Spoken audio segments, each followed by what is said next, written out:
नमस्कार, कृषि समाचार में आप सभी का स्वागत है। मैं हूं किश्वर जबी। आइए सबसे पहले एक नजर डालते हैं आज के मुख्य समाचार पर। पेड़ पौधों की छटाई के लिए कैंची का इस्तेमाल करें किसान भाई। और नर्सरी तैयार कर अच्छा मुनाफा कमा रहे हैं सुरेश कुमार। गरीब किसानों के लिए बटेर पालन एक बेहतर विकल्प है। मुर्गी पालन की तरह इसमें पूंजी और समय की बचत होने के साथ बटेर कम समय में तैयार हो जाते हैं। एक बटेर के तैयार होने में 25 से 30 रुपए की लागत के साथ 50 से 60 रुपए में बिक्री होती है। मक्का एक ऐसी फसल है जिसकी खेती खरीफ, गर्मा और रबी तीनों मौसम में की जाती है। किसान भाई खरीफ मक्का के उन्नत प्रभेदों में शक्तिमान 1, गंगा 11, SHM 1 जैसे प्रभेदों का इस्तेमाल कर बेहतर उत्पादन पा सकते हैं। पेड़ पौधों की खूबसूरती और सही ग्रोथ के लिए उनकी कटाई छटाई बेहद ज़रूरी है और इस काम के लिए किसान भाई कैंची का इस्तेमाल कर सकते हैं। इसका आकार सामान्य कैंची से काफ़ी बड़ा होता है और इसे दोनों हाथों से पकड़कर पौधों की छटाई की जाती है। इस आधुनिक कृषि यंत्र की सहायता से पेड़ पौधों की सूखी और अनचाही टहनियों को काटकर विभिन्न आकृतियां दी जाती हैं, जिससे पेड़ पौधों की खूबसूरती में इजाफा होता है। ये हैं सुरेश कुमार, जो हाजीपुर के निवासी हैं। इनकी अपनी नर्सरी है जिसमें विभिन्न प्रकार के फल, फूल और शो प्लांट हैं। इसके अलावा और भी कई पौधे हैं। इन पौधों को ये अपनी ही नर्सरी में तैयार करके इनकी बिक्री करते हैं। इस नर्सरी को तैयार करने में 5 से 6 लाख रुपए की लागत आई है, जिससे इन्हें सालाना 1 लाख रुपए का मुनाफा हो जाता है। हम लोग का नर्सरी का काम होता है। हम लोग किसी से रोजी रोटी चलता है। हम लोग का यही धंधा हम लोग करते हैं। हम लोग आम, लीची है, ऑर्नामेंटल, ये सब प्रचुर तैयार करते हैं। बाहर से भी मंगाते हैं। समझे, हम लोग का लागत हो गया 5-6 लाख रुपया है। साल में 1-2 लाख रुपया हम लोग का खर्चा उर्चा काट करके 1 लाख रुपया बच जाता है। उसी में खर्चा पानी चलता है। दर्शकों, अब आपको लिए चलते हैं मंडी की ओर, जहां आप मंडी के भाव में आई उछाल और गिरावट के बारे में जानेंगे। मंडी भाव में सब्जियों के भाव जानने के लिए आज हम मौजूद हैं अंटाघाट सब्जी मंडी में। तो आइए जानते हैं सब्जियों के भाव। नेनुआ 1000 रुपये प्रति क्विंटल, झिंगी 3000 रुपये प्रति क्विंटल, खीरा 2000 रुपये प्रति क्विंटल, गाजर 3000 रुपये प्रति क्विंटल, बंधा 3000 रुपये प्रति क्विंटल। और आइए अब लेते हैं मौसम की जानकारी। मौसम विभाग से प्राप्त सूचना के अनुसार कल दिन में हल्की वर्षा होने की संभावना है। अधिकतम तापमान 35 डिग्री सेल्सियस तथा न्यूनतम तापमान 26 डिग्री सेल्सियस रहने का अनुमान है। दर्शकों, अभी आपने खेती की नई नई तकनीकों, मंडी भाव और मौसम के बारे में जाना। आइए अब हम आपको कृषि दर्शन के अगले भाग में लिए चलते हैं, जहां हमारे कृषि विशेषज्ञों द्वारा आप खेती से संबंधित विस्तृत जानकारी प्राप्त करेंगे। कार्यक्रम कृषि दर्शन में किसान भाइयों का बहुत बहुत स्वागत है। किसान भाइयों, हमारे भोजन में सब्जियों का महत्वपूर्ण स्थान है, खासकर हरी सब्जियों का। और जब हम हरी सब्जियों की बात करते हैं तो कद्दू वर्गीय सब्जियां जो हैं ये किसानों के लिए ज़्यादा फ़ायदेमंद है, क्योंकि इसमें कम लागत में ज़्यादा मुनाफा होता है। इसी बात को ध्यान में रखते हुए आज हम जो विषय लेकर आए हैं वो है कद्दू वर्गीय सब्जियों की वैज्ञानिक खेती। और इस विषय पर बातचीत करने के लिए आज हमारे साथ हैं डॉक्टर अनिरुद्ध प्रताप सिंह, सहायक प्राध्यापक सह वरीय वैज्ञानिक, नालंदा उद्यान महाविद्यालय नूरसरा, नालंदा। नमस्कार डॉक्टर साहब। नमस्कार। आपका हमारे कार्यक्रम में बहुत बहुत स्वागत है। डॉक्टर साहब, आप सबसे पहले हमारे किसान भाइयों को बताएं कि वो जो ये कद्दू वर्गीय की जो सब्जियां हैं, इसकी खेती का जो वो उत्पादन जो वो करें, वो क्यों करें? किसान भाई, जैसा कि आप जानते हैं कि सब्जी वर्ग में कद्दू वर्ग बहुत बड़ा वर्ग है। इस परिवार में बहुत सारी सब्जियां हैं और इनकी खेती किसान भाइयों के लिए करना बहुत ही आसान है और कम लागत में अधिक आय प्राप्त कर सकते हैं। जहां तक कद्दू वर्ग में सब्जियों की बात करें तो इसमें आपका लौकी, करेला, नेनुआ, टिंडा, ककोड़, कुंदरुन, खीरा, खरबूज इत्यादि सब्जियां मुख्य रूप से आती हैं। किसान भाई जो मुख्य रूप से सब्जियों की खेती करते हैं उसमें लौकी है, करेला, नेनुआ, खरबूजा, खीरा इत्यादि। डॉक्टर साहब आप ये बताइए कि ये जो कद्दू वर्गीय सब्जियां जो है इसमें कौन कौन सी किस्में आती हैं और इसकी जो उपज है वो कितनी होती है? किसान भाइयों के सामने बहुत बड़ी समस्या होती है कि वो किन किस्मों का चुनाव करें जिससे वो बेहतर उपज ले सकें। अगर हम कद्दू वर्गीय सब्जियों में बात करें तो लौकी में Kashi Ganga, Narendra Rashmi, Pusa Manjari, Pusa Meghdoot, Pusa summer prolific long, Pusa summer prolific round, Arka Bahar, Azad हरित किस्म का किसान भाई चुनाव कर सकते हैं। इसके अलावा अगर करेला में बात करें तो पूसा 2 मौसमी, पूसा विशेष, कल्याणपुर सोना, कल्याणपुर बारामासी किस्मों का किसान भाई चयन कर सकते हैं। वहीं बात करें खरबूज में तो दुर्गापुर मधु, हरा मधु, पूसा सरबती किस्मों का किसान भाई चुनाव कर सकते हैं। खीरा में बात करें तो जापानी लॉन्ग ग्रीन, पॉइंसेट, प्रिया इत्यादि किस्मों का चुनाव कर सकते हैं। डॉक्टर साहब ये जो कद्दू वर्गीय सब्जियां जो इसमें जो आपने बताया कि परवल के बारे में, तो इसकी कौन कौन सी किस्में हैं आप बताइए? परवल की अगर बात करें तो इसमें फैजाबाद परवल 1, फैजाबाद परवल 3, फैजाबाद परवल 4, इसके अलावा राजेंद्र परवल 1, राजेंद्र परवल 2 और स्वर्ण रेखा अच्छी किस्म है जिसका किसान भाई परवल की खेती के लिए चयन कर सकते हैं। डॉक्टर साहब ये जो कद्दू वर्गीय सब्जियां जो हैं इसकी उपज कितनी होती है? देखिए ये डिपेंड करता है कि किस तरह से खेत का रख रखाव और किस तरह के बीज का प्रयोग किया गया है। और जो इसमें औसतन उपज की बात करते हैं तो लौकी में 20 से 25 टन प्रति हेक्टेयर और 150 से 200 कुंटल परवल में ले सकते हैं। कद्दू में 150 से 200 कुंटल प्रति हेक्टेयर के हिसाब से ले सकते हैं। इनका उपज लगभग जो है औसतन यही रहता है 150 से 200 कुंटल। खरबूजे में 300 से 400 कुंटल प्रति हेक्टेयर के हिसाब से उपज किसान भाई प्राप्त कर सकते हैं। वक्त हो चला एक सूचनात्मक अंतराल का। ये लो और बताओ। बस। अरे ये क्या भैया जी, बस इतनी सी रासायनिक खाद? किसानी छोड़ रहे हो क्या? किसानी नहीं, नादानी छोड़ रहे हैं। मिट्टी की जांच कराई है।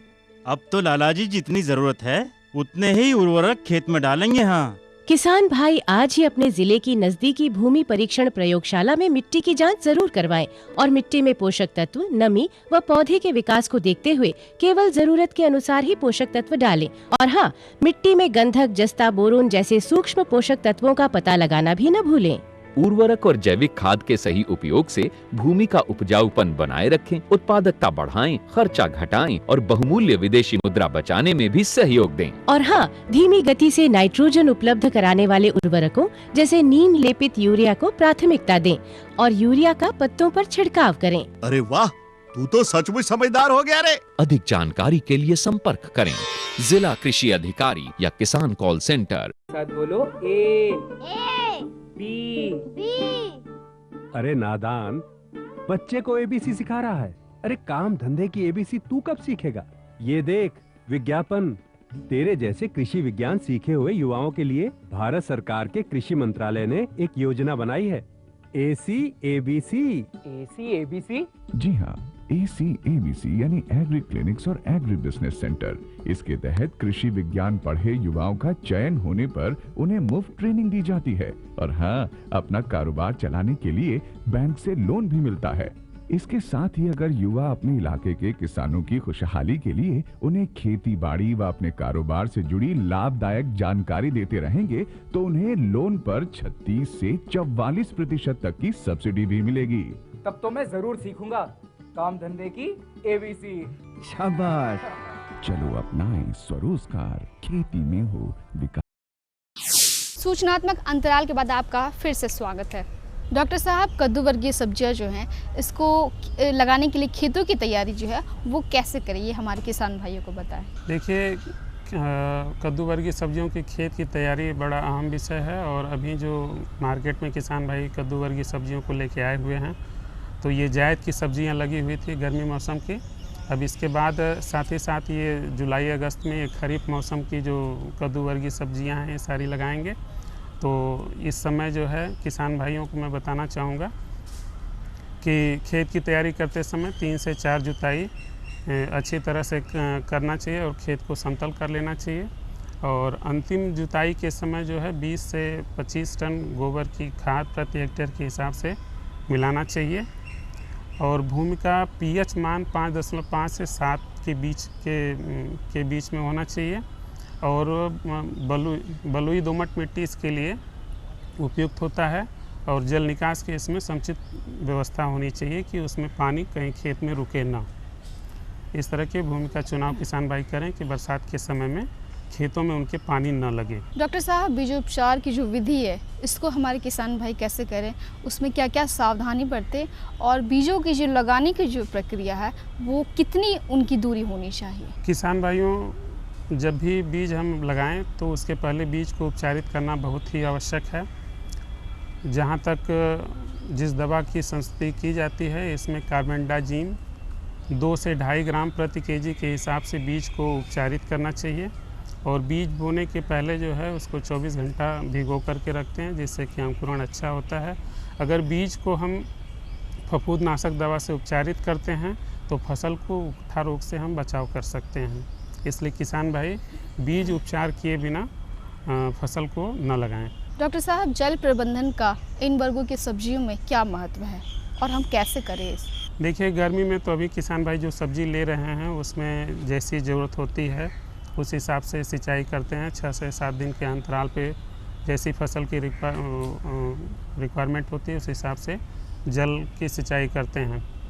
जहाँ तक खरीफ मौसम की बात करें, खरीफ मौसम में जब किसान भाई खेती करेंगे तो वो इस बात पे निर्भर करता है कि मृदा में नमी का प्रतिशत कितना है। अगर मृदा में नमी की मात्रा है तो सिंचाई की आवश्यकता नहीं होती है। और अगर महसूस हो कि अगर भूमि कड़ी हो रही है, ऊपर का परत सूख रहा है, तो उस दशा में हल्की सिंचाई किसान भाई कर सकते हैं। किसान भाइयों, हमने डॉक्टर साहब से जाना कि कद्दू वर्गीय सब्जियां जो है इसके लिए खेतों की तैयारी हम कैसे करें और जो बीजोपचार की विधि है वो कैसे करें, साथ ही जल प्रबंधन। और अब हम जानेंगे उर्वरक के बारे में कि हम अपने खेतों में कितना उर्वरक, कितनी मात्रा में इसका प्रयोग करें कि हमारे जो पौधे हैं वो स्वस्थ निकले। तो डॉक्टर साहब, आप उर्वरक के बारे में बताएं कि हमें कितनी मात्रा में हमें उसका इस्तेमाल करना चाहिए। देखिए, खाद उर्वरक की जहाँ तक बात है तो अभी हमने बताया कि 20 से 25 टन गोबर की खाद अंतिम जुताई के समय खेत में डाल देना चाहिए। जहाँ तक रासायनिक उर्वरक की बात है उसमें 100 किलोग्राम नाइट्रोजन, 60 किलोग्राम फास्फोरस और 50 किलोग्राम पोटास की मात्रा दी जाती है, जिसमें फास्फोरस और पोटास की पूरी मात्रा तथा 1/3 मात्रा नाइट्रोजन की खेत में जब हम पौध लगाते हैं उस समय देते हैं। उसके बाद जो बची हुई नाइट्रोजन की मात्रा है उसको 40 से 45 दिन बाद 2 से 3 डोज में करके फसल में देते हैं। इस तरीके से किसान भाई अधिक से अधिक लाभ प्राप्त कर सकते हैं। वक्त हो चला एक सूचनात्मक अंतराल का। सुनो सुनो किसान भाइयों, सुनो सुनो, ओ सुनो सुनो किसान भाइयों, सुनो सुनो, सुनो सुनो किसान भाइयों, ध्यान लगाकर बात सुनो। नीम कोटेड यूरिया आया, खेती में नई क्रांति लाया। इससे यूरिया की क्षमता और बढ़े, नाइट्रोजन जमीन को बेहतर मिले, नीम के गुणों से कीटाणु मरे, पानी को दूषित ना करे। तो भाइयों, नीम कोटेड यूरिया से हो मेहनत सफल, बेहतर हो खेत, पानी और फसल। कृषि और किसान कल्याण मंत्रालय द्वारा किसान हित में जारी।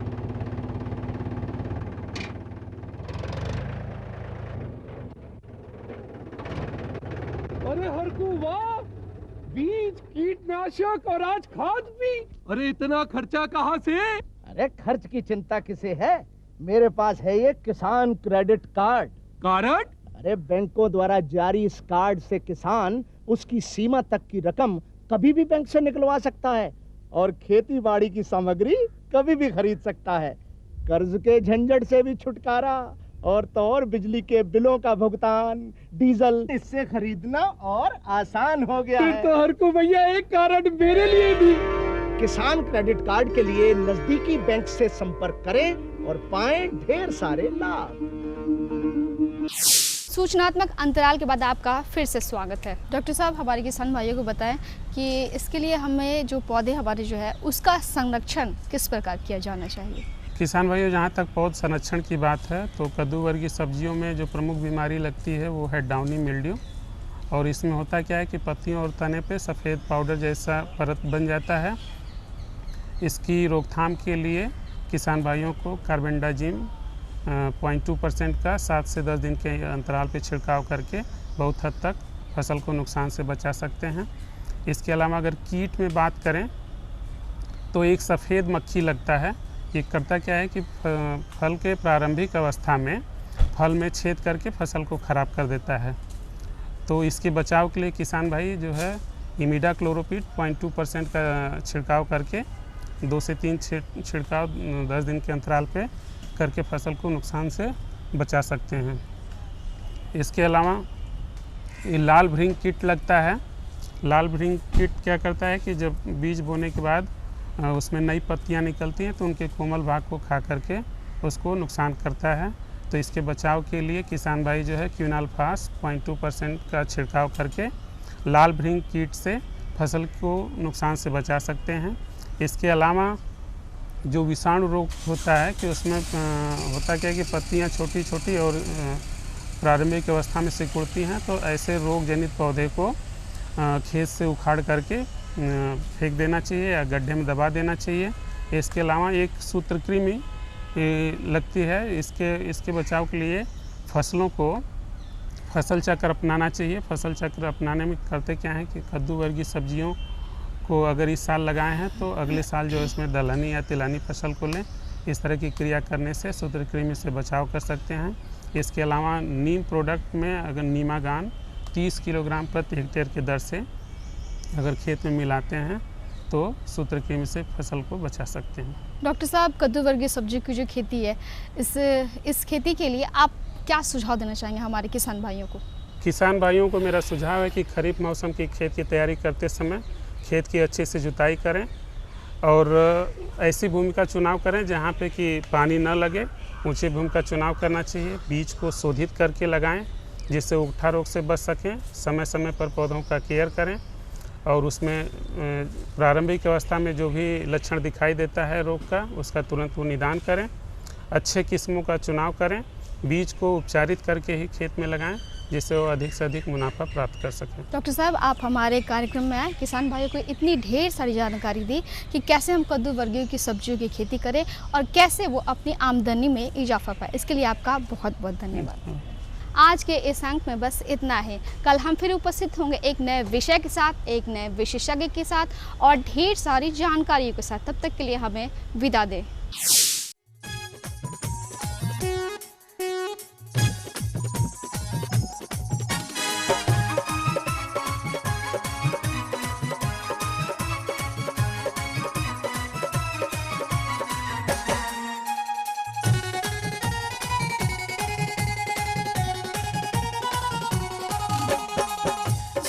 झूमी खेतवा में नाचे किसनवा सुन सखिया।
लाह लाह लहरेला धान के कियोरिया है।